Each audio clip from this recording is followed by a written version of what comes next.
Magandang umaga mga kaambot, maligayang pagbabalik dito sa channel natin. Yan, ito yung alagang pusa ng ating anak, Ocean. Bakit Ocean? Kasi violet ang violet ang mata. Great. Blue. Ay, sorry. Colorblind talaga. Yan, British long hair. Ang tawag sa ang brand niya, ang kanyang lahi ay British long hair. That's Ocean. Hello, how are you? Okay, napakilala ko lang sa inyo. Yan, hindi pa to lumalabas. Ako to sa labas.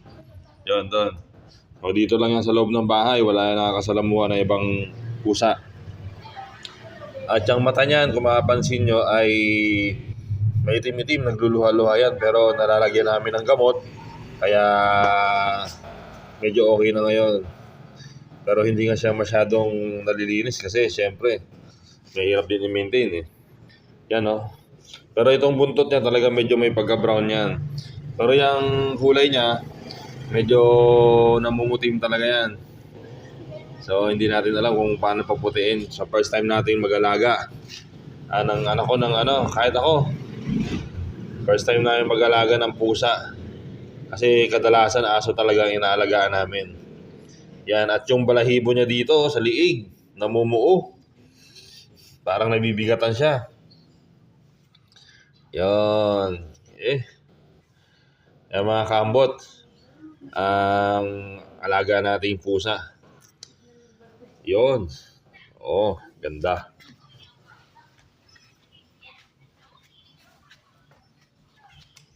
Hello. Maamo sa atin to kasi tayo ang nagpapakawala nito sa kulungan niya tuwing umaga. Alam niya pag nandito tayo ay madalas siyang nakakalabas.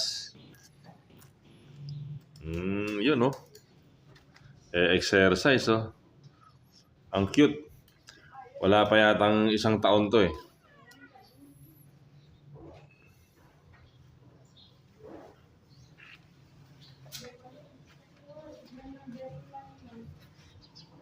Hello. Hello. Lapit ng lapit oh. British long hair.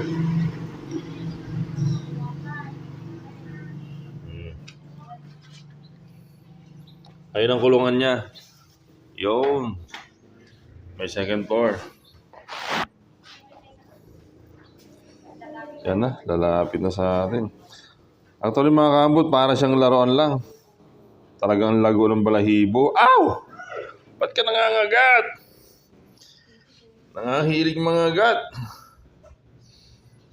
So, may vaccine naman to. Anti-rabies. Pero syempre, ingat pa rin. There's no vaccine yet. Pag nakagat tayo nito, ay magpapabakuna rin tayo.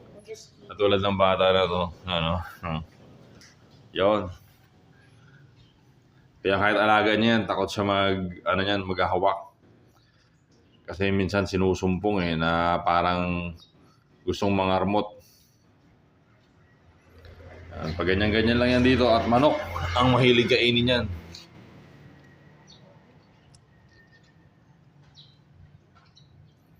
Yan lang mga kaambot. Maraming salamat.